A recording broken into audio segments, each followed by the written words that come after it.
بسم الله والحمد لله والصلاة والسلام على رسول الله وعلى آله وصحبه ومن والاه بمجمّع أوديواتشن لاي كنبي صلى الله عليه وسلم أقوياء يتنسو كسوش نبرو وزالاي كسو من يتساهتن دونه لما يتمكرنال ناس عاوتوتن يا زيد بن حارثان ሚስት ከተፈታሽ በኋላ ማግባታቸው በተለየ መልኩ መታሰቡ ምናልባትም እንደዝሙት መታሰቡን ስህተት እንደሆነ ነብያት እንደ እስላም አስተምሮ ከእንደዚህ አይነት ነገር ፈጽሞ ንጹህ እንደሆኑ ለማየት ሞክረናል። ዛሬ እስቲ ምናልባት ይሄ ሐሳብ ክርስቲያኖች ካነሱት ሊያነሱት የሚችሉት በትክክል በእነሱ መጻሕፍት ውስጥ ነብያት ትልልቅ የዚህ አይነት ስህተቶችን መስራታቸውን ይተርካል። ያንን ለመሸፋፈል ሊሆን ይችላል። ይሄው የእናንተ ነብይም እንደዚህ አድርጓል የሚል አይነት ምልከታ ለመፍጠር ሊሆን ይችላል። መጽሐፍ ቅዱስ ላይ ትልልቅ ነብያት ትልልቅ ስህተት ሰርተዋል ከዝሙት ጋር በተገናኘ መልኩ። ያው ይሄ የነሱ መጽሐፍ የሚተርከው እንጂ እኛ እንደ ሙስሊም ነብያት ከእንደዚህ አይነት ነገር ንጹህ ናቸው ብለን ነው ምናምነው አይደለም። የዚህ አይነት ትልልቅ ስራ ትልልቅ ወንጀል ይቀርና ትንሽ ኃጢያቶችንም አይሰሩም። ለአብነት ያህል የተወሰኑ ነጥቦችን ብቻ ነው ማነሳው። ከትንቢተ ኤርምያስ ምዕራፍ 23 ቁጥር 9 ጀምረን ስናነብ እንደዚህ ይላል። ስለ ነብያት ልቤ በውስጤ ተሰብሯል፣ አጥንቶችም ሁሉ ታውከዋል። ከእግዚአብሔር የተነሳ ከቅዱስ ቃሉም የተነሳ የወይን ጠጅ እንዳሸነፈው እንደ ሰካራም ሰው ሆኛለሁ። ምድር ከአመንዝሮች ተሞልታለችና ከመርገምም የተነሳ ምድር አልቅሳለች። የምድር በዳ ማሳመሪያ ደርቋል። የምድር በዳ ማሰማሪያ ደርቋል። አካሄዳቸው ክፉ ነው፣ ብርታታቸውም ቅን አይደለም። ነብዩና ካህኑም ረክሰዋልና በቤቴም ውስጥ ክፋታቸውን አግኝቻለሁ ይላል እግዚአብሔር። ስለዚህ መንገዳቸው በጨለማ እንዳለች እንደ ድጥ ስፍራ ትሆንባቸዋለች። እነርሱም ፍግምግም ብለው ይወድቁባታል። እኔም በመጎበኛቸው ዓመት ክፉ ነገርን አመጣባቸዋለሁና ይላል እግዚአብሔር። በሰማርያ ነብያት ላይ ስንፍናን አይቻለሁ። በበዓል ትንቢት ይናገሩ ነበር፣ ሕዝቤንም እስራኤል ያስቱ ነበር። በኢየሩሳሌምም ነብያት ላይ የሚያስተነግጥን ነገር አይቻለሁ። ነብያት ላይ የሚያስተነግጥን ነገር አይቻለሁ። ያመነዝራሉ፣ በሐሰትም ይሄዳሉ። ማንም ከክፋቱ እንዳይመለስ የክፉ አድራጊዎችን እጅ ያበረታሉ። ሁሉም እንደ ሰዶም የሚኖሩባትም እንደ ገሞራ ሆኑብኝ ይላል። እንግዲህ እዚህ ጋር በግልጽ ነብያት ዝሙት ላይ እንደወደቁ ነው የሚናገረው። ምናልባት ይሄ ነገር ሜታፎሪክ ነው ፈሊጣዊ አነጋገር እንጂ በትክክል ይሄን ተግብረውት አይደለም ከተባለ ከነብያት አኳያ ስንት ምሳሌ መስጠት የሚቻልባቸው ቃላት እያሉ ይህ ቃል እንዴት ከነሱ አኳያ ተጠቀሰ? ሜታፎር ነው ለሚለው በትክክል ሌላ መረጃ ያስፈልጋል። በግልጽ ነብያቱ እንዳመነዘሩ ነው ቃሉ የሚናገረው። ነገር ግን አይደለም ፈሊጣዊ ነው ከተባለ ከነብያት አኳያ በመመልኩ ነው ዝሙትን አስታኮ እግዚአብሔር የተናገረው። እንግዲህ ጠቀስ እያደረግን ነው የምንሄደው። መጽሐፈ ሳሙኤል ካለ ምዕራፍ 11 የዳዊት ታሪክ አለ ከቁጥር 1 ጀምሮ። እንዲህም ሆነ በአመቱ መለወጫ ነገስታት ወደ ሰልፍ የሚወጡበት ጊዜ ዳዊት ኢዮአብን ከእርሱም ጋር ባሪያዎቹን እስራኤልንም ሁሉ ሰደደ። የአሞንም ልጆች አገር አጠፉ፣ ረባትንም ከበቡ። ዳዊት ግን በኢየሩሳሌም ቀርቶ ነበር። እንዲህም ሆነ ወደ ማታ ጊዜ ዳዊት ከምንጣፉ ተነሳ፣ በንጉሱም ቤት በሰገነት ላይ ተመላለሰ። በሰገነቱ ሳለ አንዲት ሴት ስታጠብ አየ። ሴቲቱም መልከ መልካም ነበረች። ዳዊትም ልቆ ስለ ሴቲቱ ጠየቀ። አንድ ሰውም ይህች የኤልያብ ልጅ የኬጢያዊው የኦርዮ ሚስት ቤርሳቤህ አይደለችምን አለ። በመጀመሪያ ደረጃ ዳዊት ነብይ ስለመሆኑ ግልጽ ነው። ዳዊት ነብይ ነበረ። ነብይ ገላዋን ስትታጠብ አንድ ሴት አይቶ ፊቱን ሳይመልስ ጭራሽ ሌላ ሰው አስጠርቶ እቺ የማን ሚስት ናት ብሎ ጠየቀ። ዳዊት ነብይ ስለመሆኑ ሐዋርያት ሥራ ምዕራፍ 2 ቁጥር 29-30 ላይ እናገኛለን። ወንድሞች ሆይ ስለ አባቶች አለቃ ስለ ዳዊት እንደሞተም እንደተቀበረም ለእናንተ በግልጥ እናገር ዘንድ ፍቀዱልኝ። መቃብሩም እስከዛሬ በእኛ ዘንድ ነው።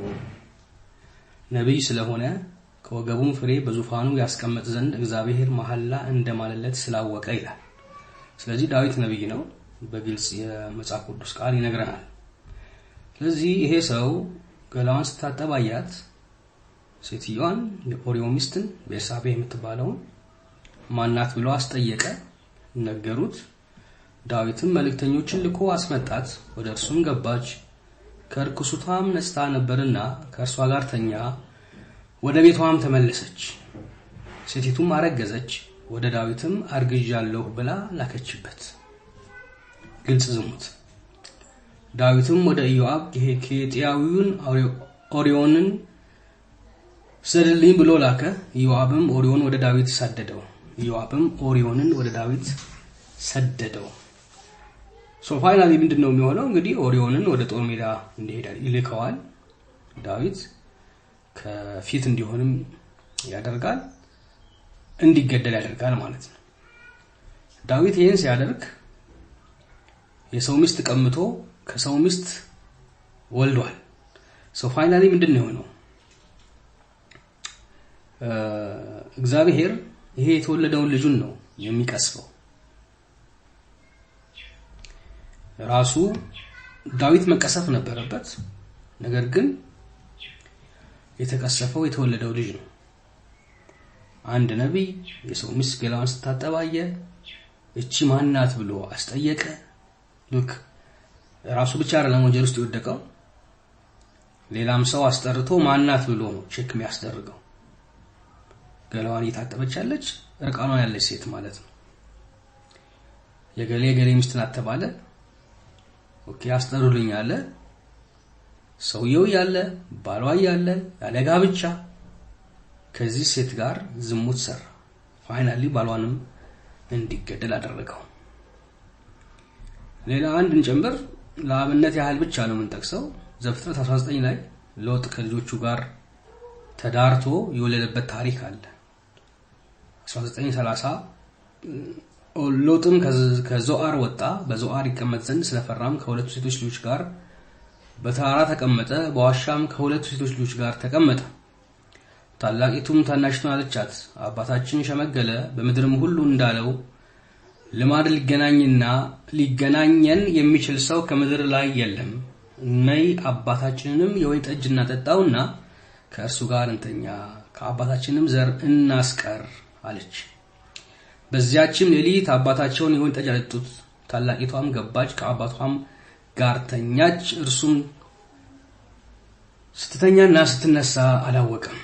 በነጋውም ታላቂቱ ታናሽቱን አለቻት፣ እነሆ ትናንት ከአባቴ ጋር ተኛው፣ ዛሬ ሌሊት ደግሞ የወይን ጠጅ እናጠጣው። አንቺም ግቢና ከእርሱ ጋር ተኚ፣ ከአባታችንም ዘር እናስቀር። አባታቸውንም በዛች ሌሊት ደግሞ የወይን ጠጅ አጠጡት። ታናሽቱም ገብታ ከእርሱ ጋር ተኛች። እርሱም ስትተኛና ስትነሳ አላወቀም። የሎጥም ሁለቱ ሴቶች ልጆች ከአባታቸው ጸነሱ። ታላቂቷም ወንድ ልጅ ወለደች፣ ስሙንም ሞዓብ ብላ ጠራችው። እርሱም እስከዛሬ የሞዓብያን አባት ነው። ስለዚህ ሞዓብያን ዲቃላዎች ናቸው ማለት ነው። ታናሽቱም ደግሞ ወንድ ልጅ ወለደች፣ ስሙንም የወገኔ ልጅ ስትል አሞን ብላ ጠራችው። እርሱም እስከዛሬ የአሞናውያን አባት ነው። አሞናውያንም ያለ ሕግ የተወለዱ ዲቃላዎች ናቸው ማለት ነው። ለመልእክተኛውም እንዲህ ብሎ አዘዘው፣ የሰልፉን ነገር ሁሉ ለንጉሱ ነግረህ በፈጸም ጊዜ እያለ ሌላ ታሪክ ውስጥ ይገባል። አሁንም እንግዲህ በግልጽ እንደምናየው ኖህ መለኮታዊ ራእይ መጥቶት መርከብ ሰርቶ ህዝቦቹን በመርከብ ያዳነ ፋይናሊ ሴት ልጆቹ ወለደ ሴት ልጆቹም ከአባታቸው ህጋዊ ያልሆነ ልጅ ወልደው ፋይናሊ ትልልቅ ማህበረሰቦች ተፈጠሩ ይሄ እንግዲህ ቀላል ምሳሌ ነው ምናልባት ከዚህም በላይ ብዙ ታሪኮችን ልናነሳ እንችላለን ከዚህ አኳያ ይሄ መጽሐፍ ቅዱስ ላይ ያለ ታሪክ ነብያት የሚባሉ ሰዎች ቅዱሳን የሚባሉ ሰዎች በዚህ መልኩ ወድቀዋል ቁርአን ግን ምንድነው የሚለው ولا تقربوا الزنا انه كان فاحشة وساء سبيلا ዝሙትን አትቃረቡ ነው አትቃረቡ ማለት የዝሙት ፎርዋርዶች አሉ ኦኬ ወደ እነዛ እንዳደርሱ ማድረጉ አይደል ማድረጉ ከትልልቅ ወንጀል ነው ከዛ በፊት ሙቀዲማዎች አሉ መንደርደሪያዎች አሉ እነዛ ጋር እንኳን እንዳትደርሱ ነው ولا تقربوا ነው አትቃረቡ ወደዛ አትድረሱ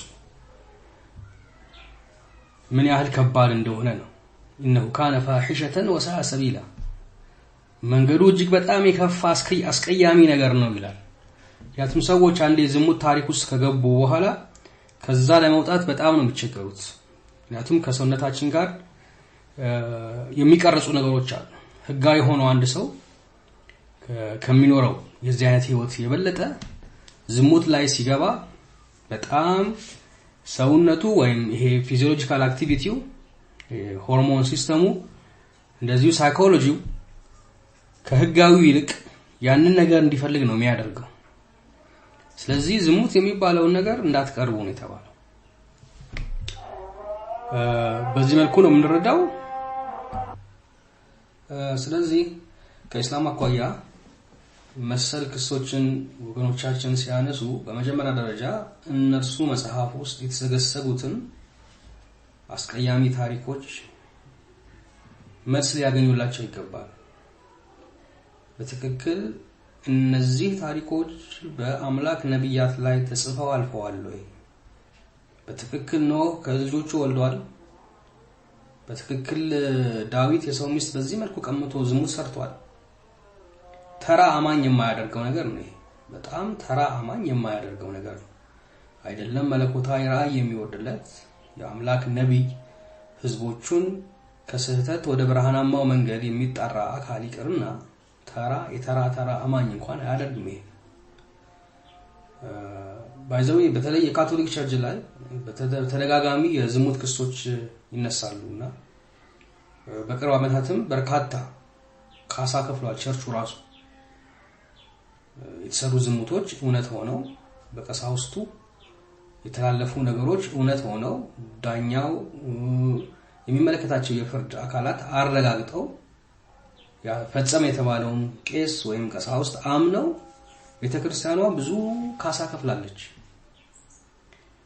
እና አንዳንዶቹ የሚያነሱትም ሐሳብ ይሄ ነው እንኳንኛ አይደለንም ታላላቅ ነብያት ዝሙት ላይ ወድቀዋል ነው የሚሉት ይሄ ከባድ ነገር ነው በነገራችሁ ላይ በርናንድ ሾው መጽሐፍ ቅዱስ ህፃናት ማገኙት ቦታ ላይ ይቀመጥ ነው የሚለው ምክንያቱም ብዙ አሳሳች የሆኑ ታሪኮች አሉ ይሄ ግልጽ ነው አንድ ሰው በየትኛው አጋጣሚ ዝሙት ላይ ወድቆ ይሄንን ታሪክ ሲያነብ እንኳን እኔ ነብያት እኮ ወድቀዋል ብሎ ነው የሚረዳው ቁርአን ስታነብ ግን ይሄ አይነት ታሪክ የለም ነብያት በዚህ መልኩ አልተዋረዱም ነብያት የዚህ አይነት ታላቅ ኃጢያት አይደለም ተራ ትንሽ ኃጢያት እንኳን አይሰሩም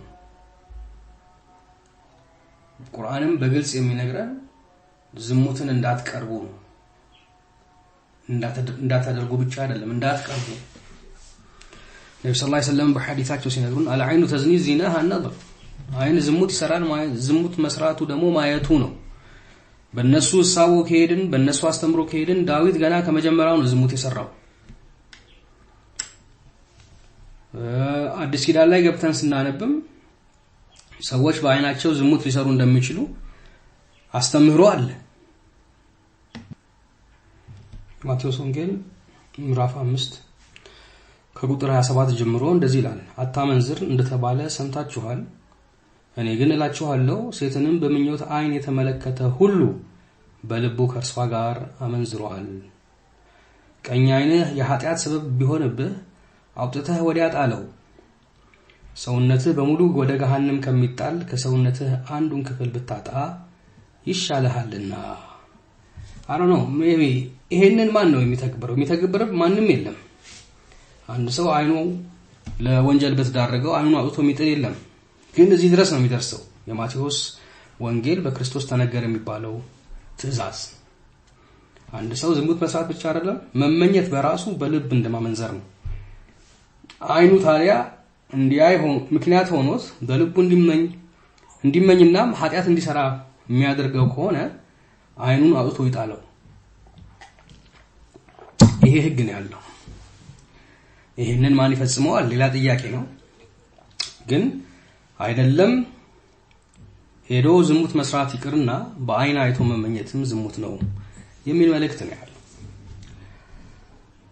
ስለዚህ ኢንሻአላህ ስናጠቃልል እንግዲህ መሰል ክሶች ወደኛ ከመጣታቸው በፊት በተለይ ከክርስቲያን ወገኖች መጻፎቻቸውን በስርዓቱ እንዲመረምሩ የሚያነሷቸውን በእኛ ላይ እንደ ክስ የሚወረውሯቸው ነገሮች ቀድመው ከራሳቸው መጽሐፍ ላይ ቢፈልጓቸው የተሻለ ነው እንላለን والله الموفق صلى الله وسلم على نبينا محمد وعلى اله وصحبه وسلم والسلام عليكم ورحمه الله وبركاته